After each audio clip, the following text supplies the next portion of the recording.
This video is about how to delegate like a boss. If you've ever struggled with growing or scaling your martial arts or fitness business, it's probably because you're not delegating. And in this video, I'm gonna give you the secrets that I've used to take my school from $0 to $1 million.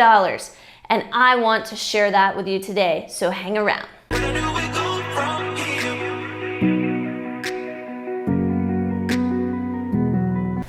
So I'm sure you're sitting there and you're wondering, how in the world am I gonna get all of this stuff done? If you are a martial arts enthusiast, welcome to the channel. My name is Jennifer Waters. I'm a professional fighter and I'm an entrepreneur. I've actually been running a professional martial arts school where we do $1 million+ a year in revenue, and also own another company called Braven, where we work on done-for-you solutions for martial arts school owners and fitness businesses as well to help them along this journey. But today in particular, we're gonna be talking about what to do with all the stuff you have to do. So many people have written tons of books on delegation and how to delegate, but in this video, I wanna give you 4 of the secrets that I've learned in order to delegate and what I use even to this day. As this video is being filmed, I've delegated it. I don't do the editing. So how do you take someone who used to be just like you are, most likely, that's sitting behind the screen and going, I have so much stuff to do, I'm gonna literally lose my mind, to someone who's sitting opposite a camera here on YouTube? Well, let me take you down the path if that's okay with you. The first thing is you have to be willing to let go. Kind of like the Frozen song, let it go, let it go, let it go. No, this channel is not about singing. I don't do that, but it is about letting go. So many times I see so many other entrepreneurs just like myself in the day, we used to just hold on to things. And the entrepreneurs that have learned how to let go actually are a lot more successful. The difference is that we think that letting go means never inspecting or never ensuring quality. At least that's what I used to think, and maybe you think the same thing. Drop in the comments what your thought is about delegation, okay? Don't wait till the end of this video, just do it right now. What do you think delegation is? And by the way, if you haven't smashed that subscribe button, make sure you do that right now so you can be updated, and hit that notification bell so that way you'll know when we drop new videos on this channel for martial arts enthusiasts or fitness enthusiasts just like yourself. Now, getting back to it, you have to let go. That's number one. When you start going, okay, what are some of the things that don't necessarily have to be done by me? That's when you can really start going, okay, I can let go of this and other people can take this task on.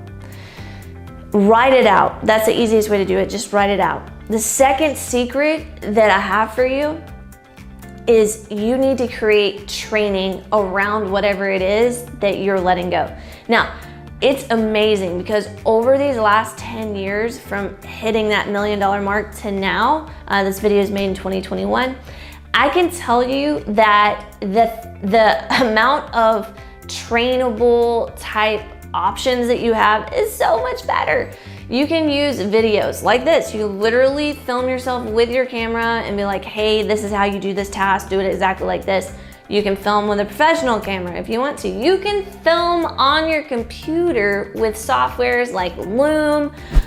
You can do a Zoom video. Like, there's so many different ways that you can break it down. Have them watch the recording, then have them do it and come back and look at it, right? And make sure that you are inspecting it for the quality. And actually, that's the third secret, really, honest and truly, is you have to be able to go and train someone up to do it 80% as good as you. And then once they're able to do it 80% as good as you, then you can have them do the task and then report back to you, where you can inspect the quality and see how it looks. And if you like it, you like it. If you don't, you tell them what to do and how to go back and fix it. The next thing that I think is so crucial, and I'm gonna give you a bonus if you hang around to the end about how to start this delegation process. Like if you're like, okay, Jennifer, I get it, but how and where do I start? Hang around to the end.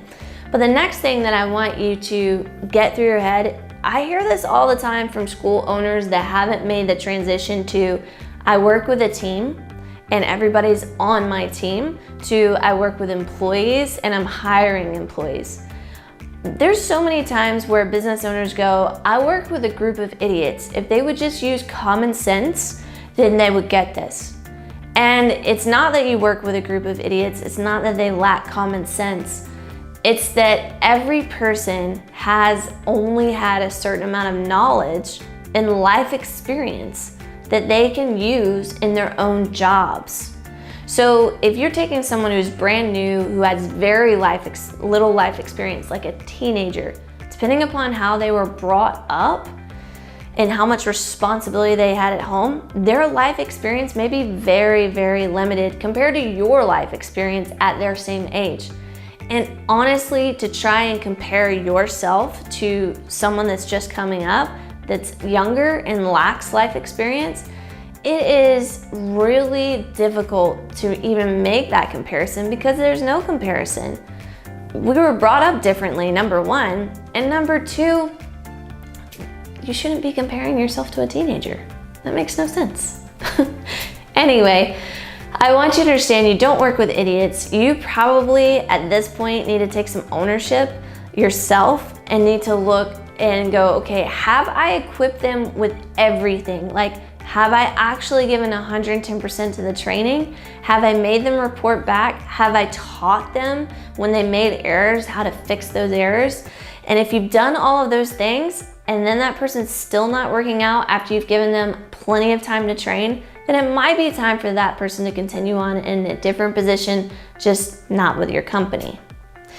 The bonus I wanted to talk to you about how to actually start this process of delegation and really scaling your business is start making categories, okay? What are the tasks that will scale and grow your business? You're gonna write those all in. Those are usually the ones that only you can do or only a very small group of people within your organization can do.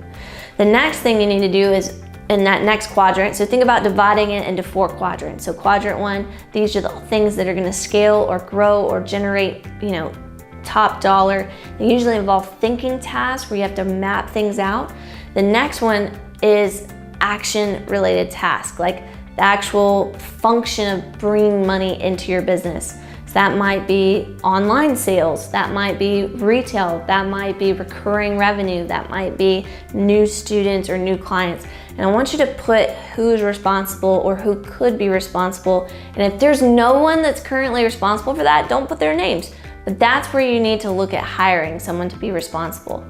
The bottom 2 quadrants are for tasks or for things within your business that are important, but that won't move the business forward.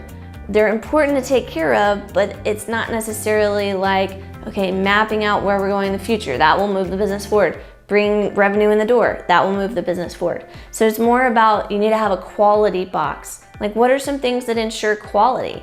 It could be cleaning the facilities. It could be making sure that the curriculum is passed out and that there's training for all the instructors that are on the team. So that quadrant is all about quality. How do you maintain the quality, right? The 4th one is what most entrepreneurs spend way too much time in.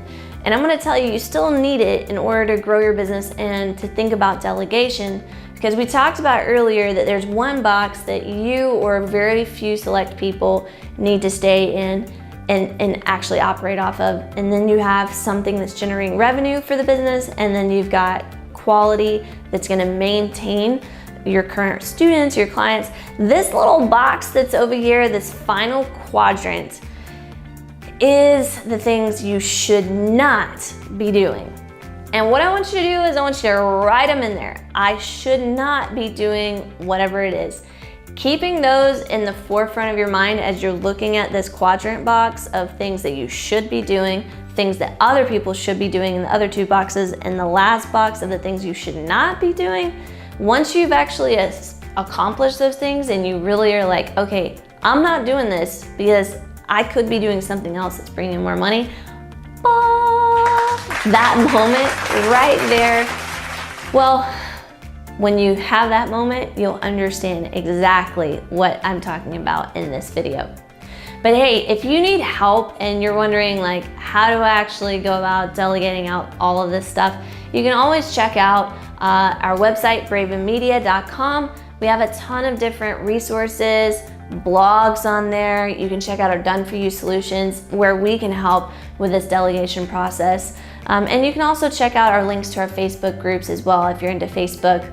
But I appreciate all of you guys. Make sure that you tune in for the next video. We're dropping it soon. I'll see you guys then.